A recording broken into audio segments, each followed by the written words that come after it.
Talk to me about positioning, Cathy, and what we can, or what you see in terms of how Buffett is positioning Berkshire Hathaway as a way to look at what kind of shape the U.S. economy is in and what he sees happening. Because a lot of folks look at the record cash pile, $325 billion, the fact that he stopped buying back his own stock, the fact that he's selling Apple as well as BOFA, et cetera, as overall thinking, look, this guy seems to be positioning for a recession. Is he?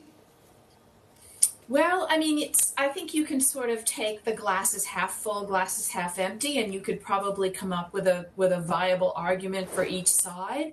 But if we look at the fact that Berkshire continues to add to its cash positions and isn't really, significantly deploying that cash, that speaks to us as the defensive move. If you look at the fact that they have sold a number of their equity stakes, that looks like a defensive move, although one could say it's appropriate portfolio rebalancing. But then if you look at across the board third quarter results, the top line, the demand curve for a lot of Berkshire's products was pretty weak. There were a couple of bright spots in Geico is starting to show some promising results, but aside from Geico, most of their results were weak. And one thing that I thought was interesting was there was a comment in the report that said that virtually every retail business at Berkshire saw lower revenues in the quarter. So I mean that it sort of speaks to a slowdown in the economy. If you kind of take all of those, you take all of those facets together, that seems to be what the tea leaves are telling us there.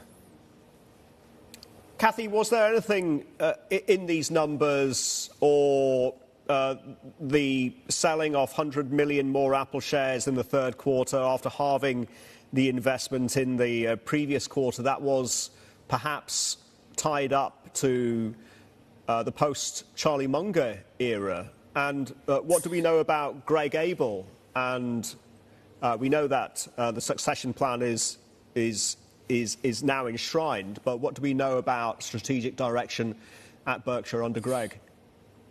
Well, I mean, that's a very good question. And considering that Warren Buffett is now 94 years old and we are not, because Berkshire doesn't have annual or regular investor communications, we're going to have to wait until next spring to hear from Buffett, who will almost be 95.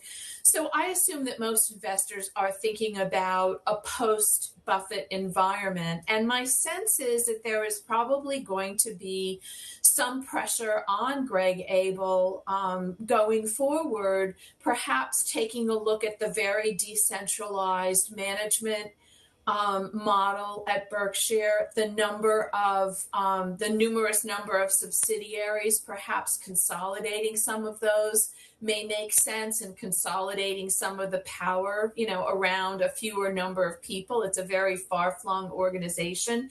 And then there's the question of the fact that Berkshire doesn't pay dividends. And my sense is there's probably going to be a cohort of Berkshire's investor base that is going to start agitating for Berkshire to pay a dividend.